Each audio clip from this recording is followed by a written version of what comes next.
ભરૂચમાંથી એક અત્યંત દુઃખદ અને હૃદયદ્રાવક ઘટના સામે આવી છે। અંકલેશ્વર નજીક ગોલ્ડન બ્રિજ નીચે નર્મદા નદીના કિનારે એક નવજાત શિશુનો મૃતદેહ મળી આવ્યો હતો।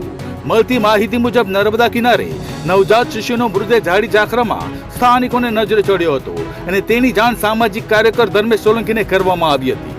આ હૃદયદ્રાવક દ્રશ્ય જોતા તેમણે તરત જ પોલીસને જાણ કરી હતી। સૂચના મળતા જ અંકલેશ્વર બી ડિવિઝન પોલીસનો કાફલો તાત્કાલિક ઘટના સ્થળે પહોંચી ગયો હતો અને સમગ્ર ઘટનાની ગંભીરતાથી તપાસ શરૂ કરી હતી।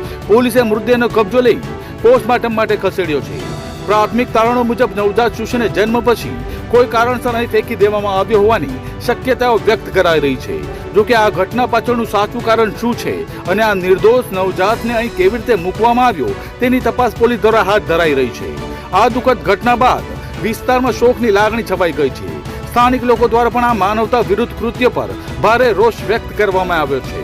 હાલ તો પોલીસે નવજાત શિશુનો કબજો મેળવી વધુ તપાસ શરૂ કરી દીધી છે। વાગ્યાના સુમારે અંકલેશ્વર તરફના નર્મદા મૈયા બ્રિજ નીચે કીચડ અને ઝાડીઓની વચ્ચે એક નવજાત બાળકનો મૃતદેહ મળી આવેલ હોય સ્થાનિકો દ્વારા મને ફોન કરવામાં આવેલ। હું અને મારી ટીમ નર્મદા મૈયા બ્રિજ નીચે પહોંચતા ત્યાં જોતા ઝાડીઓની અંદર એક નવજાત બાળકનું પાણીમાં બોદાયેલી હાલતમાં એક મૃતદેહ જોવાતા આ મૃતદેહને અમે થોડો બહાર કાઢી લાવી ત્યારબાદ અંકલેશ્વર બી ડિવિઝન પોલીસ સ્ટેશનને જાણ કરવામાં આવેલ છે।